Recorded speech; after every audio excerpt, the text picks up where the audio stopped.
This is the first of 3 panels on the future of conservatism. This is the general panel, followed by 2 panels, one on the family and one on technology. They're meant to be as a set, so I welcome you to attend all 3. But we're going to kick off today with a great conversation with two friends of mine, and I think of hopefully yours as well. I'm Matthew Spalding. I'm the Dean of the Van Andel Graduate School of Government for Hillsdale College here in Washington, D.C., and the Vice President of Operations and a professor for the college here in the nation's capital. I'm joined by two great people, Rusty Reno, who's the editor of First Things magazine, which I highly recommend to all of you if you don't know it. And he's the author, writes quite a bit, and is the author recently of a great book, Return of the Strong Gods, Nationalism, Populism, and the Future of the West. Also joined by Inez Stepman, who's a good friend who writes and does commentary and is a very good thinker, who's a senior policy analyst with the Independent Women's Forum.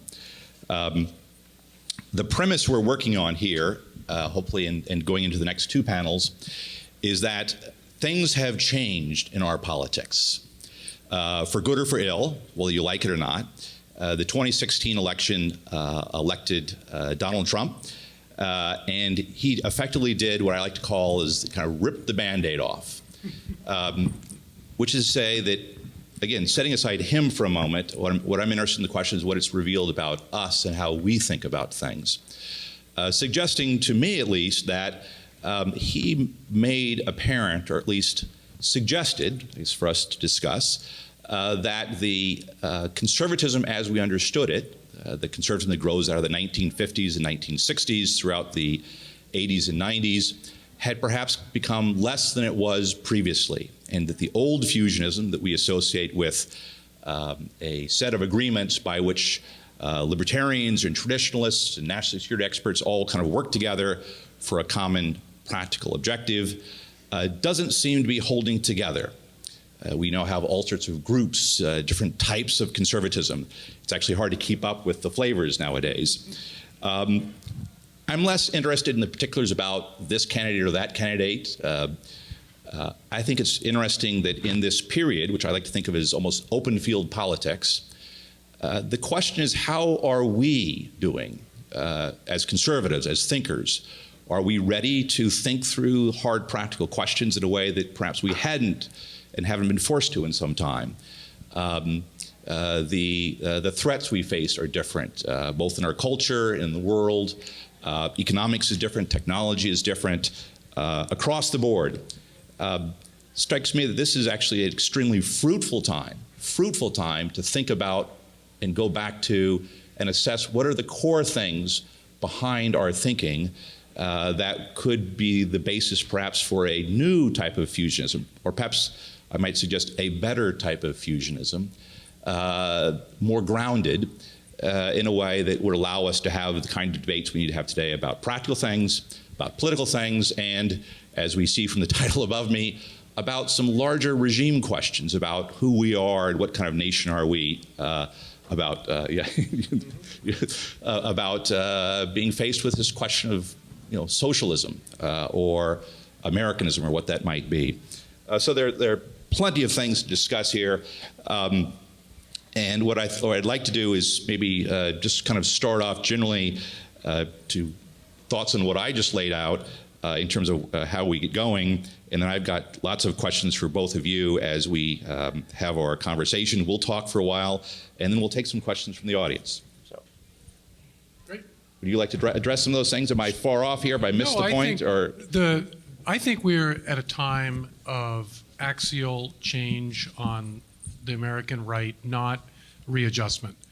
And what really drove this home to me was during the Republican National Convention 2016, Ted Cruz, his convention speech was kind of Reaganism 4.0.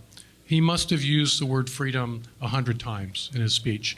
Trump's acceptance speech, to my recollection, did not use the word freedom. Instead, he emphasized themes of protection, the wall, of course, Make America Great Again. These are what I would call themes of reconsolidation, or using terms of restoring solidarity. And the old fusionism was theorized around the idea of freedom. And I think the new fusionism, which is, I think, already in our functional politics on the right, although we haven't really gotten our minds around it. I think you're right, this is a time of thinking. This new fusionism, I think, is organized around the theme of restoring solidarity, repairing the connections between regions of the country, the winners and the losers in the global economy, repairing the connections between the leadership of the country and the people whom they lead. Populism is a sign, obviously, that leadership, that relation has been very much broken. And then family, local community. In so many different areas of our body politics, our connections to others have frayed or in many instances broken. And I think the voters sense that that is the leading problem of our time, not the problems of the 50s and 60s, which I think conservatives correctly saw as problems of the constraint of freedom, obviously communism being the international threat to freedom. So I see that as the terrain that we're on right now. Okay, so a lot there. Inez? So obviously, I think it's hard to deny that we are in a time of realignment and open thinking about what it is to be a conservative and also what it means to be an American. So I agree completely there. I guess what I hope from a new fusionism is that it will not completely strip out the balance between, so America has always been or had strong strains in our culture since the founding of individualism.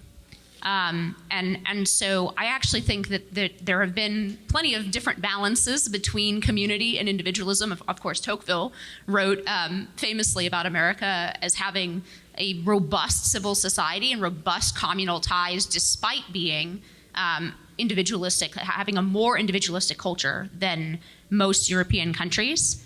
And I think we're going to be looking at building a new movement around some of the issues that seem to both conservatives and I think to the average American to be more pressing than the ones we traditionally have fought, and our thinking has been basically bound between 1945 and 2016.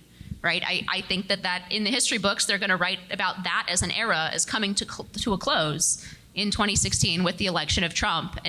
But that doesn't mean that the underlying principles, I don't think that we have to take aim at some of the most fundamental things that lay behind political fusionism. But those fundamental principles have had new applications in various eras of American history. They had different applications in the founding from even 20, 30 years later in the Jacksonian era. Okay. So I just think... So this sets it up nicely. As you can see, by intention, we get somebody who's a little bit more on the communitarian side, someone who's a little bit more on the individual freedom side. But we want to have a conversation. I want to draw that out a little bit because you've both, in a way, made a criticism of what we call the old fusionism. And let's stick with that for a moment. What is the essential definition of that? And what made it go away, or what made it falter?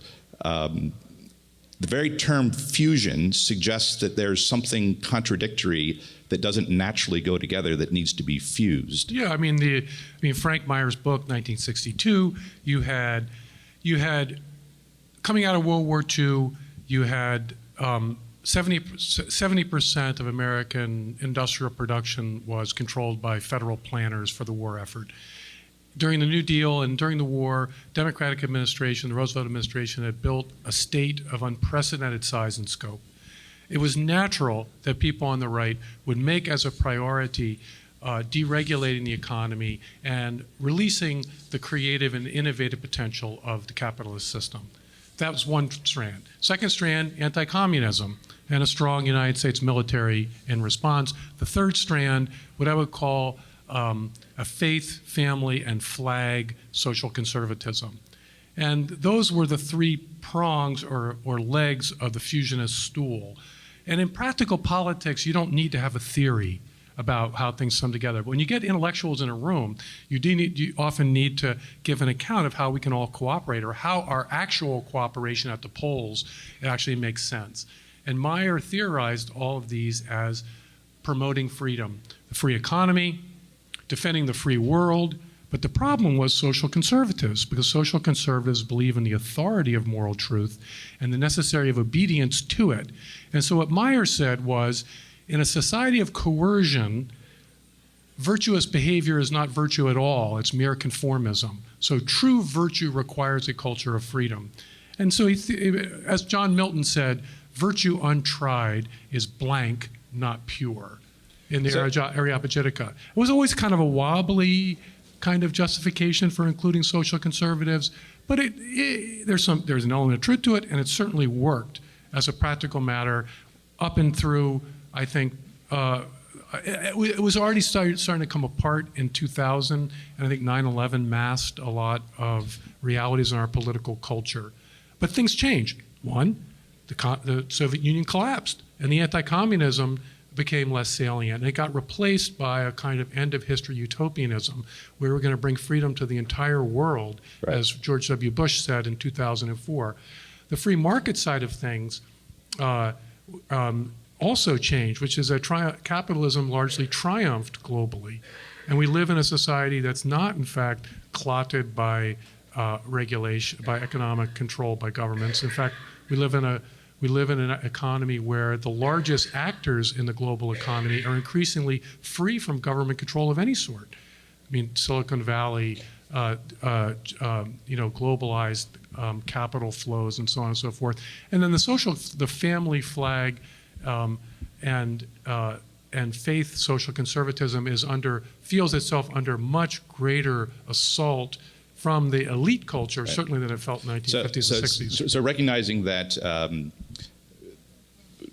setting aside the current things that have changed from a circumstantial point of view, is it your sense that the earlier fusion worked as a practical matter, it was fine for the times, or was there some inherent problems already there from the very beginning? Every political consensus we all have bad DNA.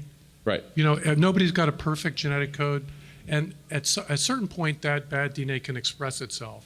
And we are really suffering from our successes and not from our failures. We really did succeed in to a great extent, creating a globalized economy of the free movement of labor, less so labor, but mass migration. I mean, we've had mass migration in the United States at an unprecedented level in human history, in terms of people who have come to our country since 1964. We've unprecedented free flow of capital globally, and of course, unprecedented free flow of goods globally. So we've succeeded in those two areas. We defeated the Soviet Union, and we instituted a regime of a free economy. Right. And now we're suffering from the consequences of that. And we also created a tremendous ideology of personal freedom that is behind a lot of hostility to any kind of traditional moral norms in our society. So my view is that we're drowning in freedom, and that as conservatives, we need to figure out how to preserve a functional culture of freedom in our society, which really involves, right, restoring these elements of solidarity. Was that the root of the original fusion, I guess is my question. Was there something wrong with the original fusion that got us to where we're at today? Setting aside its great success, was there also anything problematic there? Well, we need to think that through if it was the case, because we need to have a strong, solid grounding. So I don't know that I don't know that the problem is sort of abstract in the fusionism. I think it was a problem of priorities, and Reagan alluded to this, or didn't allude, he outright said it in his farewell address, right? He laid out the successes and the accomplishments, and Reaganism was sort of the apotheosis of fusionism, right? It was the political victory of fusionism, but he says at the end of his farewell address, we have reinvigorated the spirit of patriotism, but we haven't institutionalized it.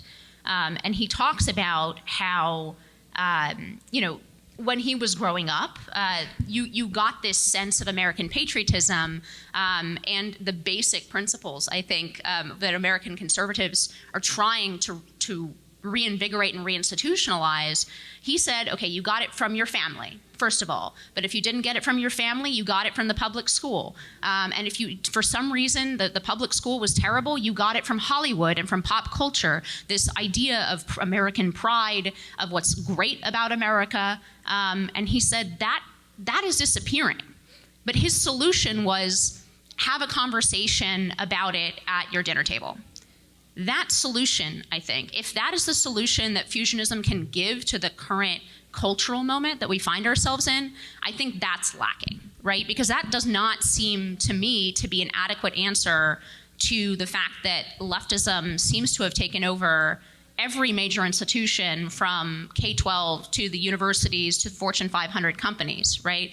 And so to that extent, I think that is the great flaw of fusionism, is that it put its political capital in political victories that were then we cheered and tried to replicate after the fall of the Soviet Union, and in the intervening 30 years, those goals kind of got warped, and as you said about freeing the world, what George W. Bush said, but also we failed to throw political capital into what I would term institutional warfare, right?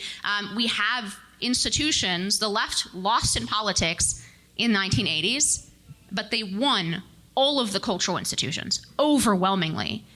And so the challenge to me is, how do we address, without completely gutting the higher level principles, and I am a limited government conservative, and I am skeptical, although not wholly opposed in every way, shape, or form, but I am skeptical, and I think it's a defensible skepticism of policy solutions, of government program solutions to deep-seated cultural problems. But I do think we have to start thinking institutionally about how we can recapture those cultural institutions, because the 80s, basically, the lesson of the 80s to me is you can win. And I think it's a very salient lesson in, now sitting in 2020, coming to the end of Donald Trump's first term. You can win politically, you can win elections, you can hold the branches of government, and you can even have some short-term political victories that we all cheer about. But unless you attack the institutional problems and the places where culture is really manufactured in this country, those gains will be short-lived and overturned very, very quickly by that inexorable cultural push left. Okay, so I want to push both of you, because neither one of you gotten the point. Which is the interesting thing about Reagan and his great success, and I recognize the practical successes you pointed out and the practical failures you've pointed out, but talking about the idea of conservatism, Ronald Reagan's great success was his rhetorical turn in pointing conservatism back to America in a very strong and powerful way. I mean, read his inaugural address, everything about him. It was in many ways, he transcended the old notion of fusionism. And I think that starts to point us toward the answer. But it does, but I do want to suggest, and see what you think about, the idea that, thinking about fusionism in terms of the old groups that we've talked about is itself problematic. And as a result, the fusionism of the old conservatism didn't quite work right. Classical liberals increasingly became more and more enamored with individual rights, Lockeanism, and one aspect of the argument. And as a result, I think they lost touch with the intellectual groundings of the moral groundings of things. They become if pressed hard, they become this radical individualism that is, among other things, I would argue, alien from the proper understanding of the American founding. Likewise, traditionalists who emphasize tradition miss the degree to which the American founding is actually based on individual rights. And conservative fusionism of the 50s and 60s never quite got that, partially because they were never quite right with the American founding.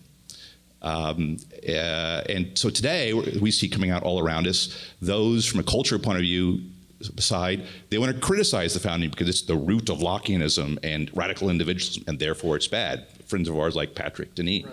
Right. Locke is the root of all evil. If not Locke, then William of Ockham. Right. And on the flip side, we have a lot of our traditionalist friends who love the American tradition, but they have this problem. What happens when the American tradition goes the wrong way? What do you appeal back to? So the point I want to press is that maybe the idea of the old fusionism, which was a practical success, is inadequate today because it was never quite grounded on a principled understanding of things deeper that actually gives you a bearing from which you can now proceed to make prudential decisions in modern circumstances. They neither of those things offer a full answer. We need something else. No, I'm a skeptic. I mean, political philosophy is meant to provide a kind of intellectual fertilization of the mind so that in your practical political judgments, you have a richer horizon. I'm very suspicious of grounding political movements in political philosophies. That I would agree with. I would completely agree with, which was exactly my criticism. If we have to wait to get the right view of the founding before we can move forward, we're doomed, because that's something that we're all going to argue about until we're blue in the face. No, I think Richard Weaver said that our minds work in accord with specific beliefs, our general principles, and our metaphysical dreams. And I think that one of what this question we are facing in our society is what kind of society, what kind of regime we're going to have. And that really functions at the level of metaphysical dreams. And the left dreams of an endlessly open society where ultimately there are no borders, there's no border between men and women, and there's no border between Mexico and the United States. And so Rusty, that dream... I agree with your point, and I'm not making a political philosophy point, I'm making a very practical point, which is don't we need to have a consensus on what we believe America is, which is the regime we are trying to conserve? Yes. And it seems to me that we don't. And I don't think we have to answer every question, and we will continue to argue about things. This is why we study these things. But wouldn't you say that we have a heterogeneous founding? I mean, our founding has many strands. I'm not picking that point. I'm talking about today.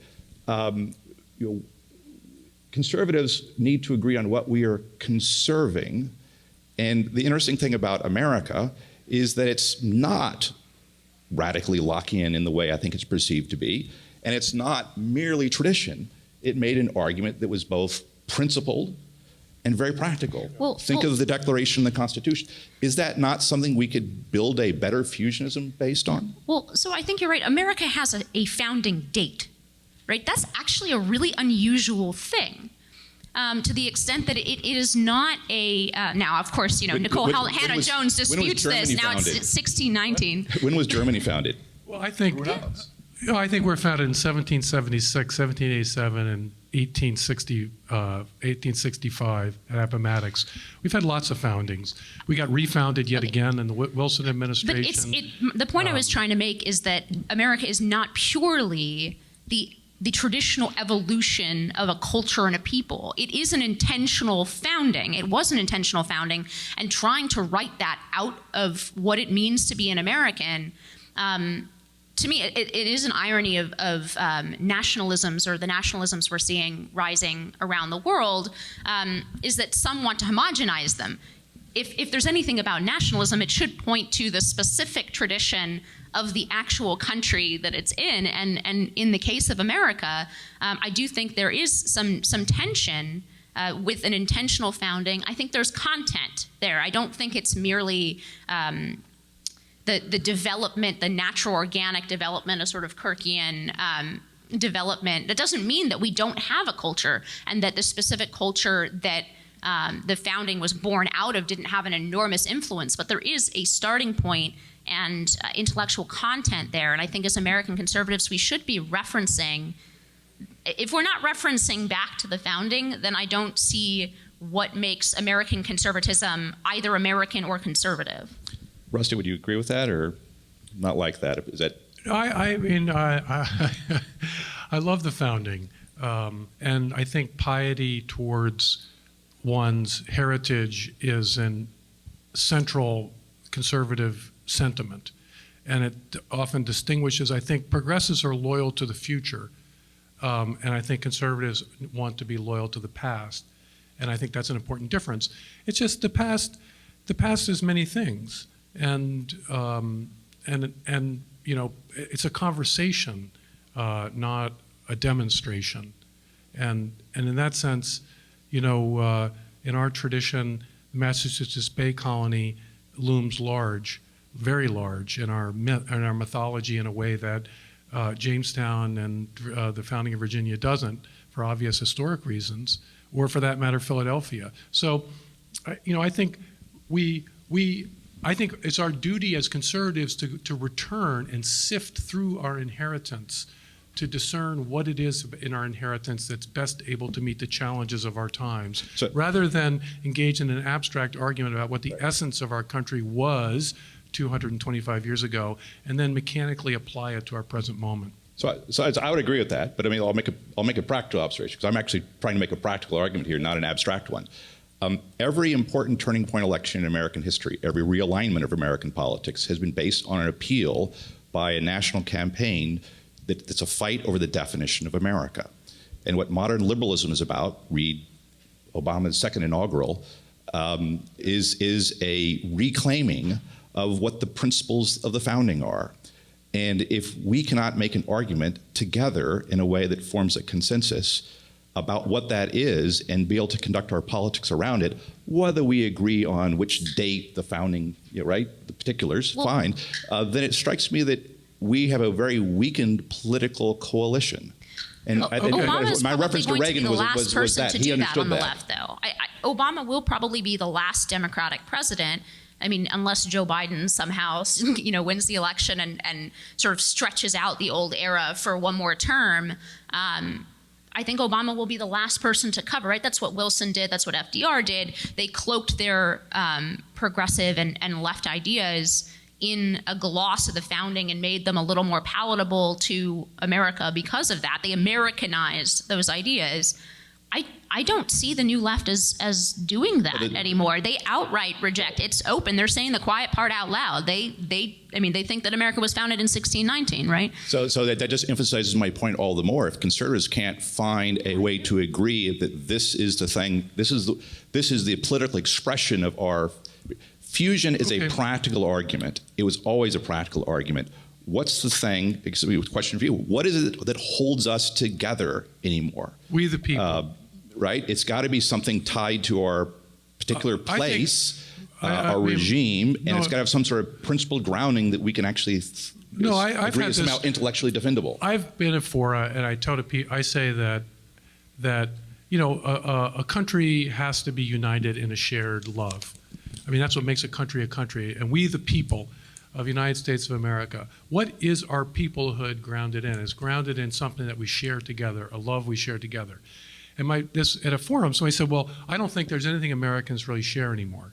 And I think that's false. I think 80% of Americans, only a certain kind of global elite would disagree, 80%, 90% of Americans love the sovereignty of our country. They do not want to live in a country that's under the thumb of some international bureaucracy, and they will fight to defend that sovereignty. That is a powerful thing. And that is something that I believe that certainly progressive intellectuals are not so committed to. So I think agree. That's a powerful thing. We need to refound our country on our commitment to sovereignty. So I agree that sovereignty is going to be very much part of this new fusionism. We were talking before this panel about a new Venn diagram and what issues will be at the center of that. But I'm not sure that we the people is a good enough answer to what we share in America. Because unlike, say, France, that was initially founded around the boundaries of a tribe, right? America has been multi-ethnic and has multiple religions, and it is baked into us as a people. We don't have that same kinship it's gotten much softer over the years, right, in European countries. But America is different for that reason. And that's kind of the point perhaps I made not perfectly with the date of having a date of founding. I don't think there's not a good answer to why we should love each other. Sovereignty itself has to have a purpose. I don't think it's the end of the equation. And I don't think that just saying we should love each other is as fellow citizens is enough, because it begs the question, what makes us fellow citizens? So I don't think we can escape the question of providing some actual intellectual content to what it means to be an American, I think especially in this country, we can't escape that. In France, they might be able to, because they've had multiple regimes, and it's always been France. If we don't have the American regime founded in 1776 anymore, I'm not sure what it means to be American. So Russ, you would agree? I disagree that. Okay, go ahead. I don't think we live in a pluralistic country. I think we are strikingly homogeneous. We share a common ethnicity. It's called American, and 85% of the people who live in this country are born here. And if your parents were immigrants, they know how powerful our culture is at nationalizing the children who grow up here. So I just don't think that's an ideology of the left, that we're a diverse country ethnically. Do you think that we're still very powerful in Americanizing children of immigrants? Extremely. Okay, so hold on. Into so what? We make them into shameless consumers. Right. We make them into. So Rusty's argument. Into vapid and vacuous individualists. Right. So this is America invented mass culture. We exported it to the rest of the world through Hollywood in the first half of the 20th century. But Rusty doesn't. So this gets back to the old debate, right? Is America a creed or a culture? And we've had, the defender of culture, I think the defender of creed, but isn't the obvious answer that it's both? And the problem today is that the culture is no longer informed by the proper moral groundings of the American creed, which is precisely why conservatives need to appeal to something. Because if it is merely culture, then once history goes the wrong way, there's nothing to be done about it, and you're merely a creature of your culture. So yeah, we assimilate immigrants into modern culture. Our schools educate modern culture. What allows us to get out of this dilemma, if not an appeal to something higher, that we can make a principled and practical and patriotic appeal to do? One thing, I'll let you comment on that, but it strikes me that, today we talk about populism, nationalism, sovereignty. These are all morally neutral concepts. It begs the question in every case, whose populism? What nationalism? What sovereignty? That's the crucial question. I would say there's a moral difference between American sovereignty and American nationalism and, say, Cuban or French or whatever it might be. Right? These things strike me as we need both of these things, right? And you need a standard by which to judge whether it's a good or bad one too, right? I mean, and that doesn't imply that somehow the American creed overwhelms or takes the place of strong faith, strong religion in churches and faith or civil society, right?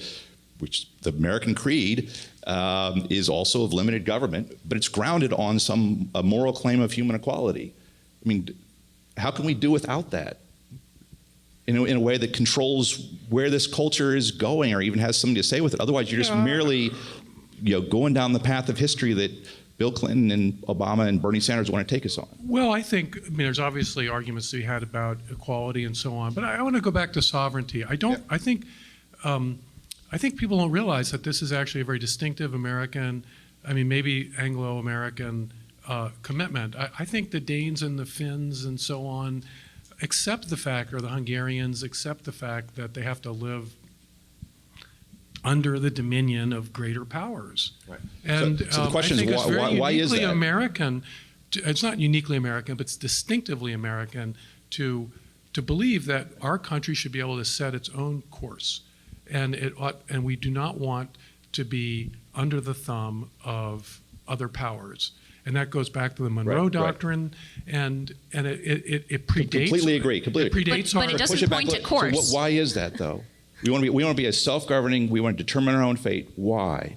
What's this peculiar? Is it merely a culture question, or is it because part of our creed is that we're independent, and our sovereignty is grounded on consent, and consent stems from the fact that we are all created equal? Right? Don't these things go together? How can you have? No, I think sovereignty, national sovereignty, is more. It predates liberal ideas. I mean, it's a practical. I'm not. But the American argument for sovereignty. Why do we in particular have this That's a good strong, deep defense of our independence. Yeah, you can say it's part of the history and the coincidence of how things played out in the colonies and where we came from, our British heritage. Absolutely. Well, I think we have a providential our sense that the United States has a distinctive role in the world. And I agree with you. Part of that role is to model to the world a certain way of life where we, as citizens, are able to, we're able to sort of relate to each other on this plane of equality, in that we don't call the president king, we call him Mr. President, and that was a debate in the early, during the Constitutional Convention about what to call the President of the United States, but to use the honorific that every man deserves and not a special honorific. And that, you know, the private and the general, when they're not in uniform, the private doesn't have to salute to the general. And these are very, I think, again, this is part of our national heritage, and it does relate to these deep beliefs about the fundamental dignity of every person. But it's not just a moral belief, it's also a civic vision of us coming together and deliberating as a people about what kind of civic life we want to have together. And I think part of the populism is an increasing frustration on the part of many voters, and it's also true on the left. I mean, the socialism theme is a populist theme, that they feel that they're betters. We now live in a society where we're governed by the inegalitarian elites. And it's not just that they have more money, that's always been so, but rather that they disdain of the very idea or the very thoughts that ordinary Americans have. And it has to do with the sort of technocratic sensibility that the experts know best. So I think that's part of our distemper. I absolutely agree with everything that you said about the elite and technocratic impulse. I think that there are explanations for that that are very obvious, and that's that the sphere of politics is shrinking very, very quickly, right? Most pressing political questions in our time are decided either by bureaucracies or courts, not by elections.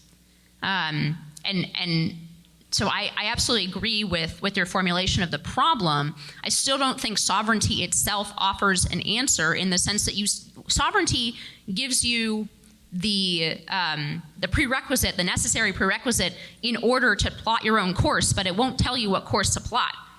And if conservatism is just about sovereignty, then if sovereignty, the American sovereign people decide, for example, that they want to conserve everything from 1968, does that become conservatism? Or become a socialist country. Right, or become a socialist country. And I think you do need actual principles to plot your course. You can't just say it's a deliberative process. Being an American is just the deliberative process plus sovereignty in order to have that deliberative process. I think there has to be some ideological content there to determine what's a good course and a bad course. Right? You would agree with that generally? No? Are you worried about the appeal to a creed as part of the argument? Well, part of the creed is sovereignty. I mean, you have to have a self-governing people in order to have a nation that's capable of self-government. Agreed. Yeah, so if we evolve in the direction of kind of servile masses that line up to get their universal basic income checks on at the end of the month, then it's kind of game over for the idea of self-government, it seems to me. And so obviously as a conservative, I'm very committed to preventing a kind of culture of dependency from what can we, growing. As conservatives, we're trying to figure out what's the thing we can all agree to, despite the fact that we're going to have disagreements on innumerable policies, just the way Jefferson and Hamilton disagree on everything you could possibly imagine. What's the thing we can agree on, and how can we appeal to it? Well, is there anything left? You've written a book called about the strong gods, Return of the Strong Gods. That clearly means a serious faith aspect of it. But correct me if I'm wrong, but you also point out there that one of the things that could be appealed to in the same vein, with a sense of almost sacredness, is to our own American idea. Yeah, I mean, it's clear to me that I mean, as I So said, you're categorically at the not outset, rejecting that's. as I said at the outset, the old fusion was organized around defending freedom. The new fusionism is organized around restoring solidarity. But I am aware that for Americans, freedom is our word. It's the word we thrill to. But I would submit that without being rooted in sort of strong connections to each other, that we will not, I mean, in other words, atomized individualism does not lead to greater freedom, but it leads instead to a sort of weakness of soul that makes people easily cowed. And we look around us at our time, and we have, I mean, university professors, they are such lame creatures. How is it that we are in 2020 when people won't speak up against the most extreme political correctness in the university? And so if this is a culture of freedom, then get me out of here. But it's not. And that's true for, now, not to just hammer on their side, but conservatives, I meet with young conservative kids. They don't feel like they want to take any risks. They're all worried about, God forbid, they should get married and have children. There's so much risk involved, and they're unwilling to step off the career path to take any to undertake any adventures. How do we restore a culture of freedom? We restore a culture of freedom by restoring the strong bonds that unite, because people shoulder to shoulder have a lot more courage than people acting alone. And so I think we need to restore these networks of solidarity in our society. So I agree with your point, which is that most important aspects of restoring those things are begun at a lower levels of politics, but also in the non-political world, in the sense of the family and other institutions. Politics can make a difference. But the politics can make a huge difference. And there, I would suggest it's, the battle going on in America is precisely over who has the argument and who can draw the American people into an argument about what America is. And there, the question is, what turned and gave rise to this deep and sick culture of moral relativism and nihilism? And I would argue it was largely a rejection of the moral groundings of the American creed, starting with progressivism and growing out of bad German philosophy and all those things that came over and affected America. And so, if we don't like the current culture, we need to reject the thing that gave rise to it, which was itself a rejection of America. Yeah. And appeal back to that would help us make a moral argument. I don't think either one of us... And defend those institutions, it seems to me. I don't think either one of us actually, Rusty, disagrees with your assessment of the problems. But I agree with Matt. I think I think maybe you're looking too far back for the source of the poison.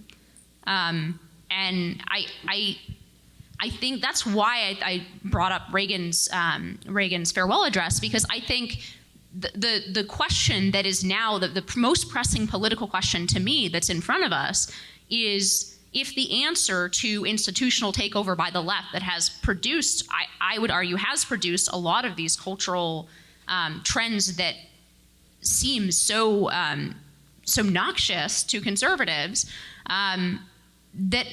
that's where we should be focusing our political solutions, and that's the difficult question of prudential governance and how do we get from principles to actual. I think there is more room in small L liberalism for some of the solutions that perhaps, Rusty, you want. Look, if you go back to the founding, the states have enormous police powers to regulate for health, safety, morals, and welfare, right? So I don't think that we need to gut liberalism in order to reintroduce the second part that you keep bringing up of the founding, which is, it's an overused quote, but our Constitution was made for a moral and religious people, right? I don't think that we need to gut the liberal part of the founding or pretend it doesn't exist or look to it as the source of our current cultural problems. I think those problems began later in our history, and I think I'm more on board with gutting German philosophy and progressivism. But actually, I think most of our problems today are mostly derivative of the cultural revolutions in 1968. That's where I would look for the source of the problem, Rusty, not all the way back to Thomas you make Jefferson. an observation about that. And I don't know if you would disagree. Not in principle you disagree, but otherwise people can. Do we have time for a few questions or no? I think that was what he was waving for. We have time for a couple of questions, or so he's gonna make a point. If you got a question, get up here real quick, and we'll take some questions quickly. I think Ralph Waldo Emerson would count as a native son, and he's a sufficient source of many of our troubles. We don't need to go to German philosophy, I think. I mean, liberalism is a moderating tradition. The founders rightfully adopted it in order to lower the temperature of our political, so we don't theologize our political contests. And, I think everything can be taken to an extreme.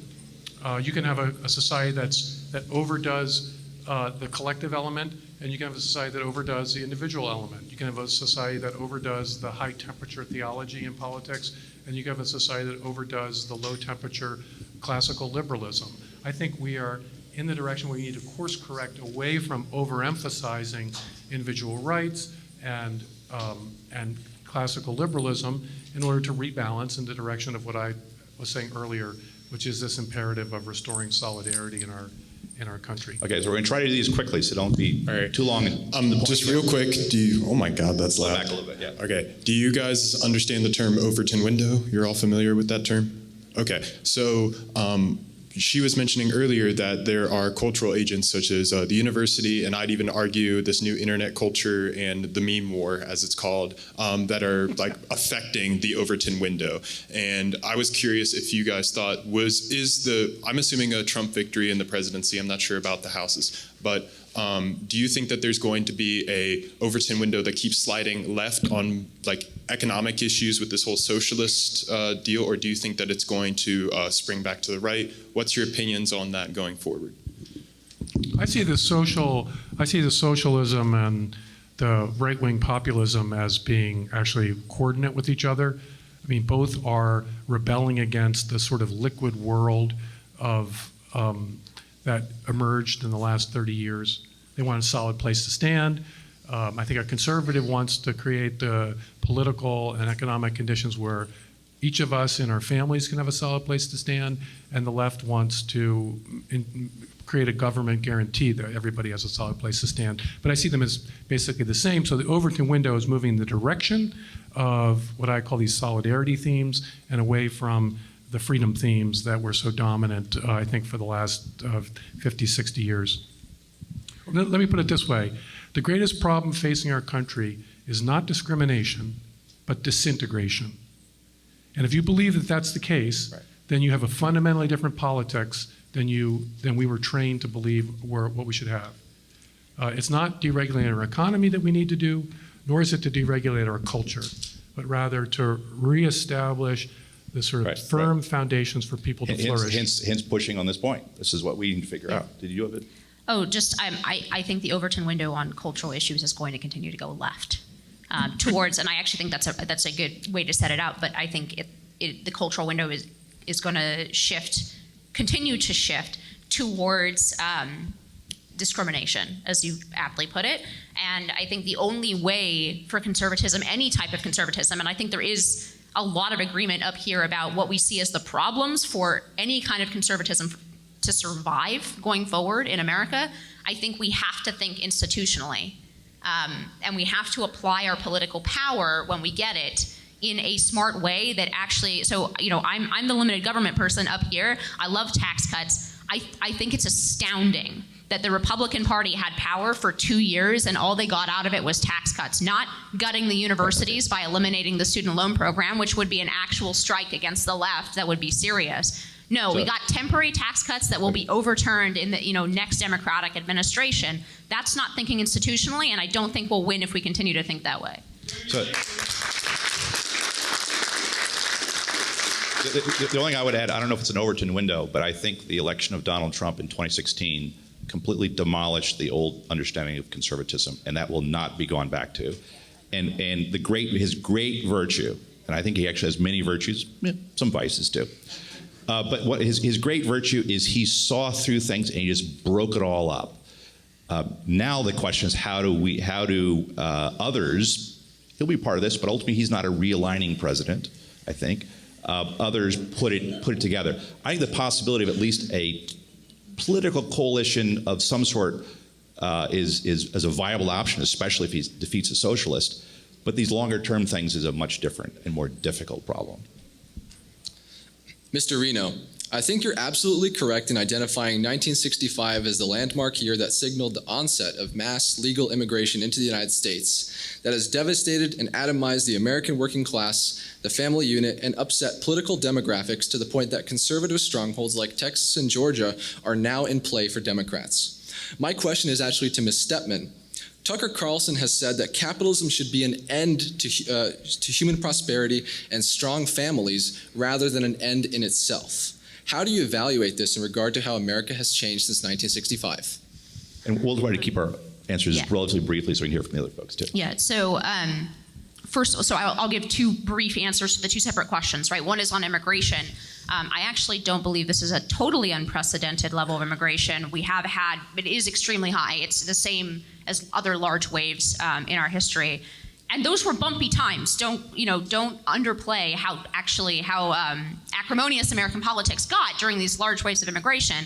What I worry about more than the large waves of immigration is exactly the question that we're discussing up here. I do believe in America's assimilatory power, but if we're assimilating people into consumer culture and that's the end point of what it is to be an American, we're in trouble. And so that's the immigration piece. Could you remind me the second? The capitalism. Oh, the Tucker Carlson's argument. So here I depart from Tucker Carlson and probably from Rusty. I see the biggest economic pressures on the American family as having relatively little to do with some of the economic forces that are being blamed, and a lot more to do. If you look at the American family's budget, the biggest middle class squeezers are the cost of university, the cost of healthcare, and housing. Those are the three biggest, and Oren Cass has a great chart of this, right? I love Oren Cass. None of those sectors are rampantly capitalist. Let's just say that. They're all extremely heavily government regulated. So I don't quite see, I see sort of the abstract argument and it interests me, but then when the rubber meets the road, I think a lot of the solutions that actually would alleviate a lot of the economic pressures on the family are heavily regulated sectors that we could do a lot of good by actually deregulating. That doesn't mean that deregulation is always the answer to all of these pressures, but on those specific pressures, it doesn't seem to me that we need to regulate universities more. So part of it is also a terminology, right? When we use these terms, we have abstract ideas of somehow capitalism means this radical, rugged, individualism capitalism.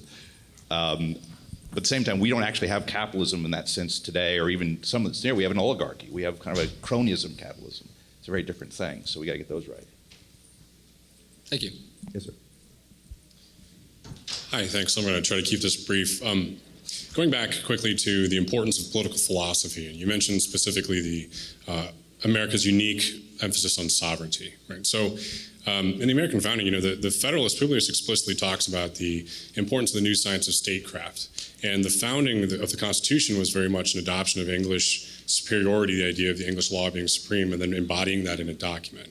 So it seems to me that it's very clear that the political philosophy was the guiding ethic for America from the very beginning, even if it was coalitional and everything. So what I want to know is, absent some fundamental political philosophy that we hammer out, at least if it's coalitional and it's not perfect, it has rough around the edges, how do we keep that idea of nationalism and sovereignty from descending into something like white nationalism, where not bounded by some political philosophy or some idea of a political ethic, people glob to the things that make them similar on the surface, and that's fundamentally, in my opinion, un-American. First of all, he didn't speak of a new science, but an improved science. My apologies. Which say he had other larger historical influences.